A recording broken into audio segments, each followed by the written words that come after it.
Et salut à toi, bienvenue dans la suite de notre périple sur la Via Francigena en direction de Rome.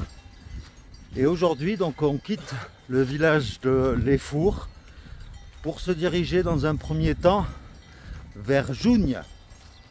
Et juste après Jougne, normalement, nous rentrerons en Suisse. Et c'est aux alentours de Jougne justement que nous aurons atteint les 1000 premiers kilomètres de notre périple depuis Canterbury. Donc ça commence à faire. Alors une petite précision pour ceux qui auraient déjà visionné la vidéo de hier, qui était une vidéo de repos à la demande de la propriétaire du chalet dans lequel nous avons dormi. Elle nous a demandé de supprimer toutes les images qui pourraient faire allusion à son chalet. Donc bien sûr je respecte tout à fait son choix. Donc du coup hier il n'y a pas eu de vidéo du coup. Mais bon, c'est pas grave, aujourd'hui on continue à marcher. Et donc là, on va grimper un peu au début, puis après ça devrait redescendre. Donc, si tu es prêt, on peut y aller alors. Allez, let's go! Voilà, nous laissons derrière nous le village de Les Fours.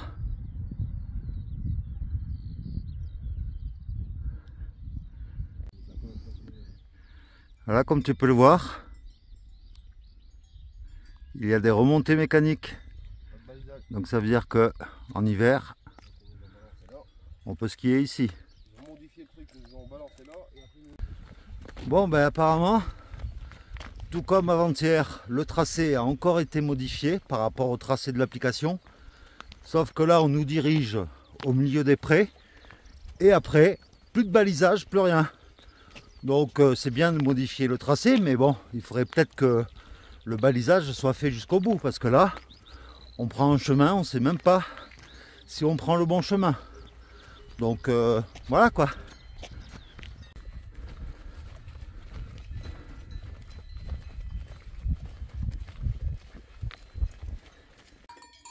Et bonjour, voilà, des Montbéliardes.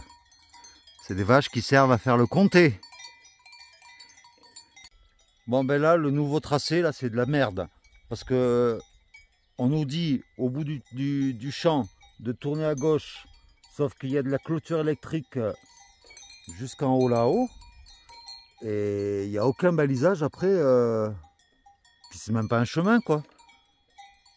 C'est du grand n'importe quoi. Là, tu es d'accord, il y a un tourné à gauche. Donc, il n'y a pas d'autre moyen. Mais si tu tournes à gauche, tu longes une clôture électrique. Et arrivé en haut, il y a une autre clôture électrique et on ne peut pas sortir. Donc, c'est quoi le problème? Regarde un peu le bordel dans lequel on doit passer. On s'est débrouillé comme on pouvait. Mais franchement, là, votre balisage, il est à revoir. Hein, parce que c'est une vraie merde. Regardez. On patauge dans la merde. Et là, c'est vraiment de la merde. Bon, là, je vais te montrer en fait le nouveau parcours qui a été dévié apparemment du chemin initial. Donc en rouge, c'est le chemin que j'ai sur l'application. Et le point rouge, c'est là où nous sommes. Et nous, on doit se diriger vers les hôpitaux neufs ou je sais pas quoi. Donc, comme tu peux le voir, on s'éloigne. Donc je sens que ça va être encore un chemin qui va nous faire au moins 5 km de plus. Je sais pas quelle idée ils ont eu, hein, la Fédération Française de Randonnée. Hein. Alors le chemin là, il est bien, mais c'est archi boueux. Et en plus c'est en descente, parce qu'on a terminé la montée. Donc là, bonjour les glissades. Hein. Ah, après une première descente boueuse, on arrive sur un chemin un peu plus goudronné, avec une petite cabane. Encore une aberration du chemin. Là nous sommes à un carrefour où il y a des chemins de partout. et il n'y a plus aucun balisage. Franchement, hein, c'est d'une organisation merdique. Ah, elle est contente, elles sont contentes les vaches, elles sont dans la forêt. Et en plus de ça, dans la petite cabane que je t'ai montré juste avant, eh bien on a croisé un pèlerin qui bivouaque. Donc ça fait plaisir, hein, ça faisait des semaines qu'on n'en avait plus croisé. Alors tu vois, on arrive de par là, et bien là il y a un passage, hein, mais c'est tout en barbelé. Et c'est vraiment pas large, hein, donc on est obligé de faire passer les sacs par-dessus le barbelé, enfin c'est le bordel quoi. Et bien là on vient de discuter avec deux randonneurs qui viennent d'Alsace, qui eux sont partis de Montbéliard, qui prennent le GR5 et qui vont jusqu'à Nice, en passant par Chamonix, par Tignes. Donc ça a été un petit échange sympa en tout cas. Alors ce matin on traverse beaucoup de pâtures électriques. Et à chaque fois, on est obligé de, voilà, de prendre la poignée, de passer, et puis de remettre la clôture électrique en place. Et puis on a une belle vue en plus de là. Voilà, on retrouve enfin des chemins normaux, parce que traverser les pâtures dans de l'herbe mouillée plus les chemins boueux, c'est quand même plus agréable là sur un vrai chemin quoi. Voilà, on est encore au milieu des vaches.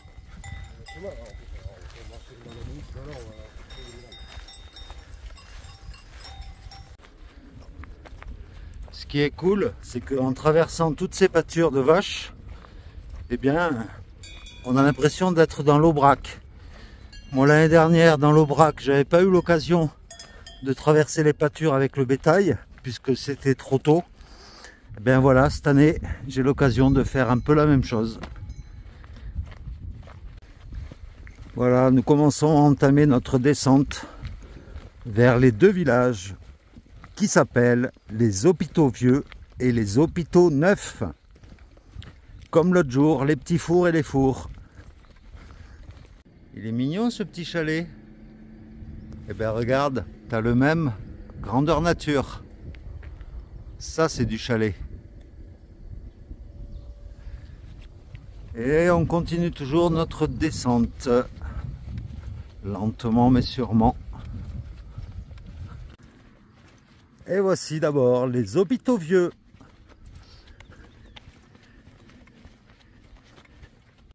« 1040 mètres d'altitude. Ce qui veut dire que nous sommes déjà descendus depuis ce matin 235 mètres après une petite montée. Donc, et c'est pas fini, puisque ça va continuer la descente sur 2 ou 3 jours. Plein d'anciens lavoirs qu'ils ont transformés en bac à fleurs.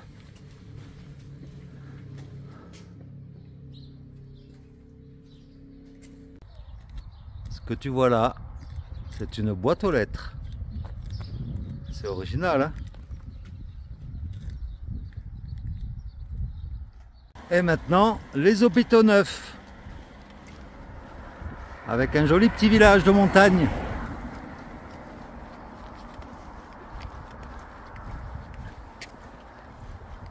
Et fini les églises avec un clocher franc-comtois. Là maintenant c'est beaucoup plus pointu les clochers. Là on tombe devant un dépôt de pompes. Alors est-ce que c'est un marchand de chaussures ou est-ce que c'est des pompes funèbres? Voici l'intérieur de l'église il y a très longtemps.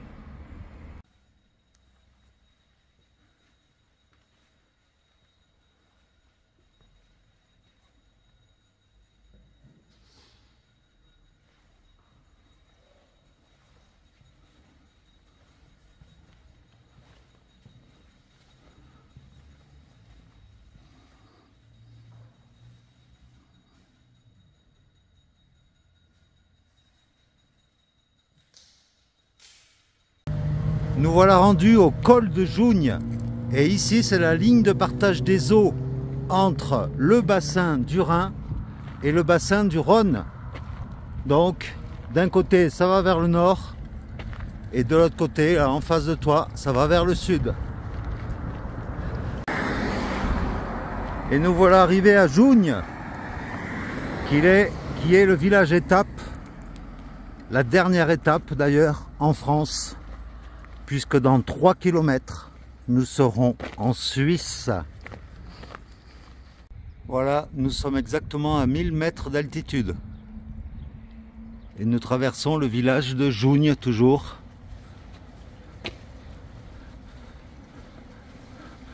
Avec de beaux petits lavoirs.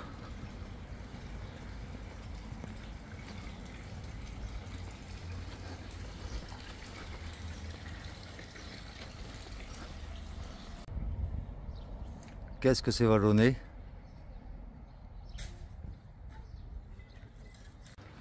Et voilà l'église Saint-Maurice de Jougne. La dernière, je pense qu'on verra, de style franc-comtois, avec ce clocher bien particulier et ses abassons. Ah là là!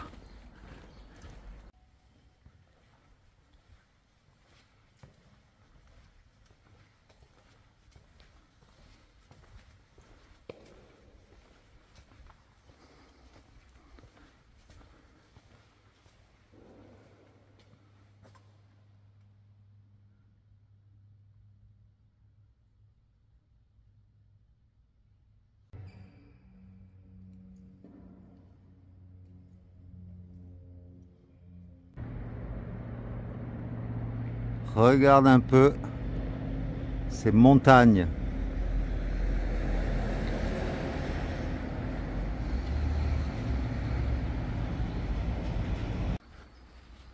Et c'est parti pour une descente infernale.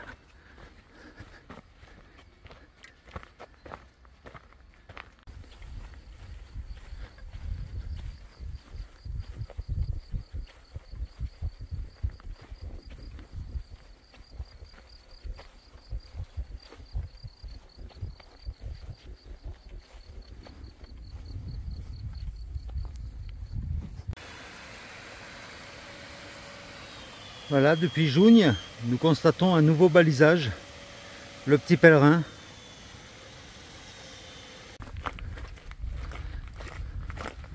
Et voilà, nous approchons de la frontière suisse.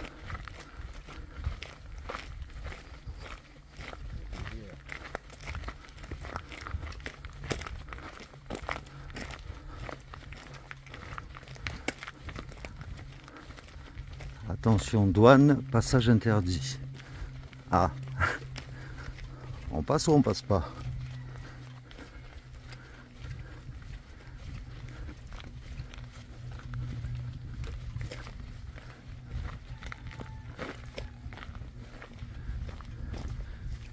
Passage de la frontière avec document de voyage.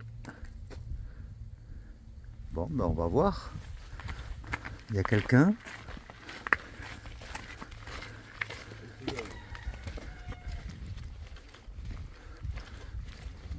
Bon, bah apparemment on est en Suisse, il n'y a aucun contrôle. Et voici les premiers paysages suisses. Bon, ça ressemble à la France, hein, c'est sûr.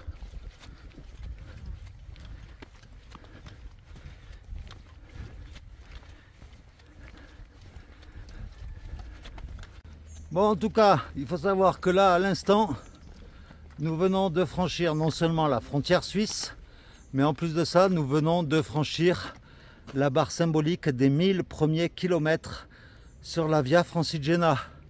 Donc c'est tout un symbole. On peut être fier de nous. Au milieu de la route, il y a une clôture pour les vaches. Puisque là, on a vu une vache tout à l'heure là-bas. Et il y en a une autre clôture là. C'est original. Merci. Alors, donc là, nous sommes en Suisse. Et j'avais lu, moi, sur Internet, qu'en Suisse, pour le balisage, il fallait suivre la route 70. Or, depuis qu'on est en Suisse, je ne vois aucun balisage de la route 70. Je vois la route 135, mais rien sur la route 70. Donc, je me sers de l'application Via Francigena, mais pour l'instant, c'est un peu limite. Bon, ben en Suisse, hein, les distances sont exprimées en temps de parcours. Donc on ne sait pas trop comment ils ont calculé le temps de parcours, à quelle vitesse ils marchent. Est-ce qu'ils ont un gros sac à dos? On ne sait pas. J'aurais préféré un kilométrage, mais bon, on va s'adapter, comme toujours. On a quand même une belle vue, non? Tu trouves pas?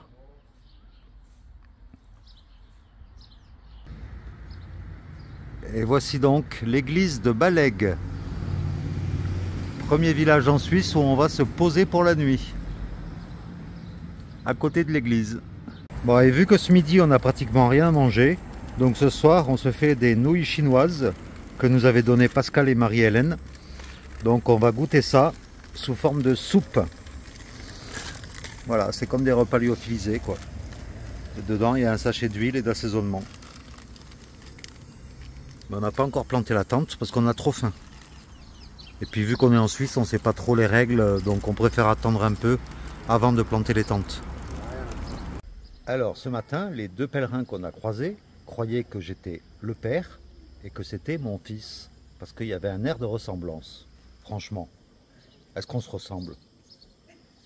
Il y a des dames qui auraient des bébés noirs. Hein. Ouais, c'est vrai. Donc dites-moi, dites dans les commentaires s'il ressemble à mon éventuel fils. Bon, je serais fier d'avoir un fils comme lui. À barouder avec. Ouais, t'as une tête de meule de fromage. Bah ouais, puis j'ai une grosse tête. Toi, t'as une petite tête. Je vois pas en quoi on se ressemble. Mais bon, dis toujours. T'as tout le nez rouge quand on a mis trop de vin. Ouais. Alors je confirme en parlant de vin que l'alimentaire en Suisse, c'est cher. C'est tout cher. On a acheté du pain de mie, de la confiture. Qu'est-ce qu'on a acheté d'autre? Du pain de mie, de la confiture et une bouteille de vin, 26 francs suisses, soit 26 euros on va dire. C'est pas donné, hein? Envoyé en poste restante. Prochain village, c'est Orbe, on sait jamais. Ça fait une bonne plâtrée de pâtes en fait. Donc l'église devant laquelle nous sommes, eh bien en Suisse, ça s'appelle un temple. Et voilà la vue que l'on a depuis notre bivouac. Hein. Il y a pire comme vue, hein, je pense. Hein. Avec un gros pic là-bas haut. Et nous, on s'est donc posé ici pour ce soir. On est à côté de, pas loin de la route du village, mais ça va quoi. Donc pour celles qui s'inquiéteraient pour Pierre, bon apparemment aujourd'hui ça va mieux, hein. Voilà, un petit bisou gratuit. Et puis voilà, j'espère qu'on va bien dormir pour notre premier bivouac en Suisse. Et du coup, oh là là, je suis rouge ou quoi moi? Donc voilà, c'est là que on va te laisser pour aujourd'hui, pour cette bienvenue en Suisse. Et demain, on quitte le village et de suite, on va parcourir les gorges. Et ce sera les gorges de l'Orbe. L'Orbe, c'est le nom de la rivière qui passe ici et c'est également la ville dans laquelle nous nous dirigerons demain. Donc ça devrait être sympa, hein. J'espère qu'elles seront pas aussi sportives que la vallée de la Loue. Si tu te rappelles bien, il y a quelques jours de cela, ça avait été sportif. Hein. J'espère que là, ça sera déjà un peu moins catastrophique. Surtout que Pierre, ses chaussures, il va falloir qu'il les change parce que là, elles prennent l'eau de toutes parts. Ce matin, dans les pâturages, il avait les pieds trempés. Heureusement qu'il n'a pas chopé d'ampoule, mais il va falloir qu'il en change. Donc, On va essayer d'en commander par internet et de se faire livrer dans un point relais ici en Suisse. On va essayer, on va voir.